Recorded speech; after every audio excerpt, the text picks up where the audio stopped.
Hey guys, this is Professor LaRosa with LaRosa Private Training.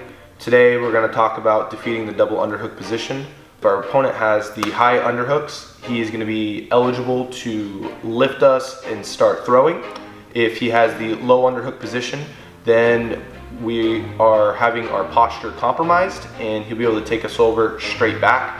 So what we need to do is we need to talk about how to break the double underhooks and then what to do once we break the grips, because if we just stay there in the static position, our opponent's going to re-establish the grips. So I'm going to go ahead and show you guys how we defeat that.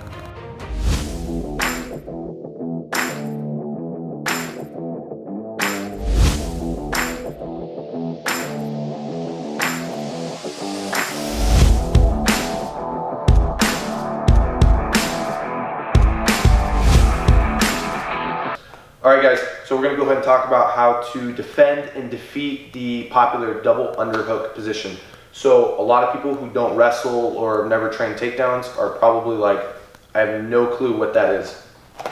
My partner has both arms wrapped around my back and they're under my armpits. This is the double underhook position. We are taught that this is a terrible position for me and a great position for him. Why? If he has the high underhooks, he can lift me. Go ahead. If he has the low double underhooks, he can pull in my back and start breaking my posture. So we can see why we need to be able to defend this position.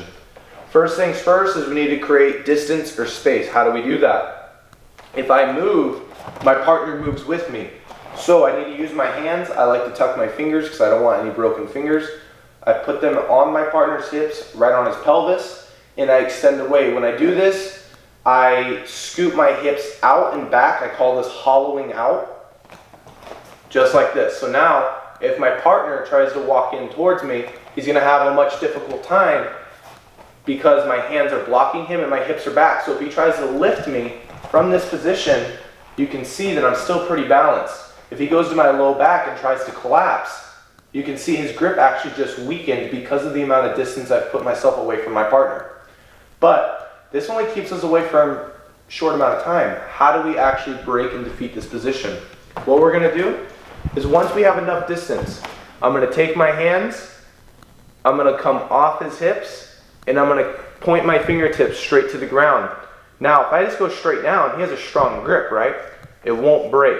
So what I need to do is when I bring my hand straight down to the mat, I need to pull my own elbows in. Notice his grip breaks. One more time. Right here, I go straight down, I squeeze my elbows towards each other.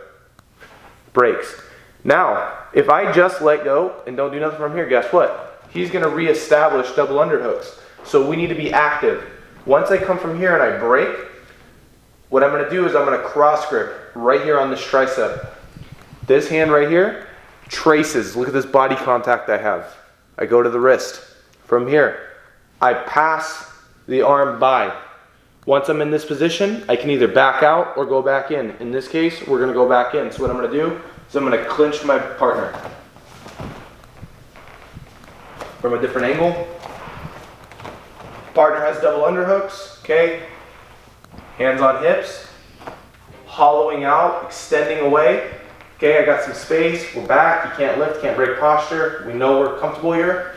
Going down, squeezing, cross grip tricep, trace, establishing wrist control, pull in front of the body, arm drag across. Once I do this, I shuffle, so it's gonna be a 1, 2.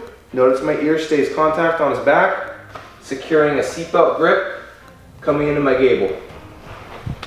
That's how you defeat the double underhooks.